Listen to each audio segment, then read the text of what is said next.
क्या कहूँ यार, कुछ समझ में नहीं आता। कभी कभी ऐसा लगता है कि कुछ वाक्य बोले जाते हैं, लिखने में गड़बड़ाहट हो जाती है। एक बहुत ही प्यारी लाइन लिखी है, जख्म था मेरा तो किसी ने देखा ही नहीं। लोग कहते हैं कि मैं बात नहीं करता, पर जितनी मैंने जिससे की, क्या उन्होंने उतनी मेरी बात सुनी? यहाँ तक कह दिया जाता है कि मैं रिश्तों को तवज्जो नहीं देता। जितनी मैं देता हूँ, क्या वो लोगों ने याद रखा है?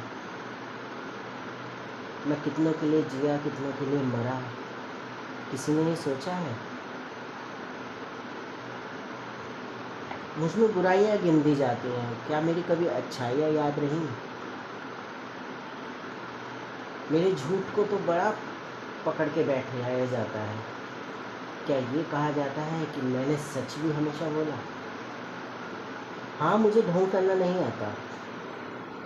जितना आता है सच ही आता है। मैं रिश्तों की पोटली ज़बरदस्ती बांधे हुए नहीं चल सकता, पर जितने हैं उन्हें निभाना मुझे अच्छे से आता है।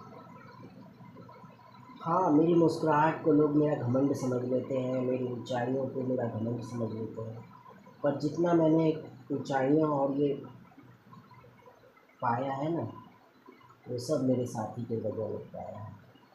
उस साथ को भी लोग खटकते हैं, कहते हैं ये साथ ही क्यों है। बस यही अफसोस रहेगा कि जिनको अपना कहा, उन्होंने कभी चार जनों के आगे ये नहीं कहा कि ये मेरा अपना है। मैं लोगों को बताता हूँ कि ये मेरा अपना है। क्या मैंने कभी उनके लिए कोई अच्छा नहीं किया? खैर छोड़ो, ये तो सबके साथ ही होता है कि जो अच्छा करता है वही चोट खाता है, और जो मुंह पे कह देता है वो मे भी उसे चालू कह दिया जाता है, और जो चुप रहता है वो चुप छिनाल के समझ में आता है। ये ऐसा हमारे लोग कहते हैं।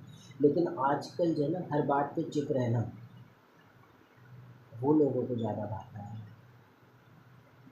हाँ, मुझे ढोंग करना, रिश्तों को बेवजह शो ऑफ करना नहीं आता। जितना आता है अच्छे से आता है, और मैं उसमें खुश हूँ। बस भगवान से ये प्रार्थना है कि लोग अगर मेरी अच्छाइयों को और मेरी ऊंचाइयों को मेरा घमंड समझते हैं, तो समझने दो, मुझे उनसे कोई गिला शिकवा नहीं। बस भगवान से ये प्रार्थना है कि उन्हें मुस्कुराते हुए रखना।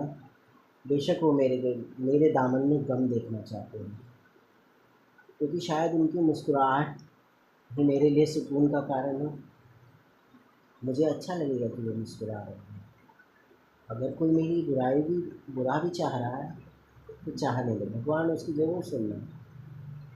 तभी तो मैं कहता हूँ, सलामत रखिए उन लोगों की आंखों को भी जिनकी आंखों में हम भटकते हैं। तो कभी कभी दूसरे को सुख देकर अपने को गम अगर मिल रहा है, तो वो भी अच्छा सौदा नहीं है। तो दूसरे के बारे में तो लोग बहुत कम अच्छा ही सोचते हैं,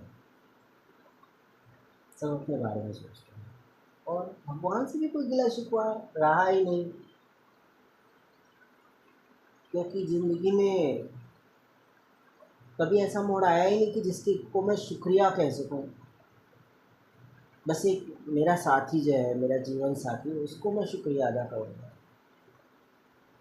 उसका तो मैं कह सकता हूँ कि मर के भी मैं उसका ऋण नहीं चुका पाऊँगा। उसने ही मुझे स्थिर रखा हुआ है। मेरे बच्चे, मेरे जीवन साथी जो हैं, समझ गए होंगे जिनके बारे में बात कर रहे हैं, वो मेरे हर उसमें साथ रहेंगे। मैं तो बचपन से ही सबसे लास्ट में पैदा हूँ। कौन सा मुझे सुख मिला? मुझे तो पहले से ही उतरन मिली। कहते हैं ना, उतरन नाटक, कि बड़ा छोड़ेगा तो छोटे को मिलेगा। स्थिति इतनी बढ़िया थी मेरी। पढ़ाई में भी मुझे मेरे साथ अपेक्षाएं इतनी रखी गई, जितना मेरे पास रिजल्ट ना दिया गया। मुझे ज़बरदस्ती कहा गया ये करो ये करो ये करो, बेशक मुझ पर पैसे ना लगाए गए। फिर जब मेरे कुछ करने की बात आई तो पेरेंट्स कि साथ छोड़ के चले गए। थोड़े बहुत रिश्तेदारों की वजह से और उनकी वजह से मुझसे करा भी गया, मेरा ब्याह हुआ। और जीवन साथी मेरा ऐसा आया जो मेरा हाथ पकड़ कर मेरे साथ चल रहा है, मेरे सुख में दुख में मेरे साथ है, मेरी कमियों को भी एक्सेप्ट करेंगे। तो मैं अपने रिश्तेदार जान पहचान वालों से तो शुक्रगुजार, तो मैं अपने जीवन साथी का ही रहूँगा क्योंकि वो मेरे हर सुख दुख में मेरे साथ रहा और अब भी है।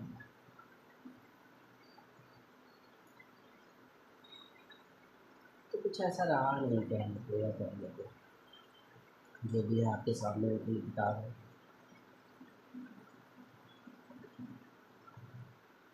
ढोंग मुझे करना आता नहीं, जो है वो सब यही है,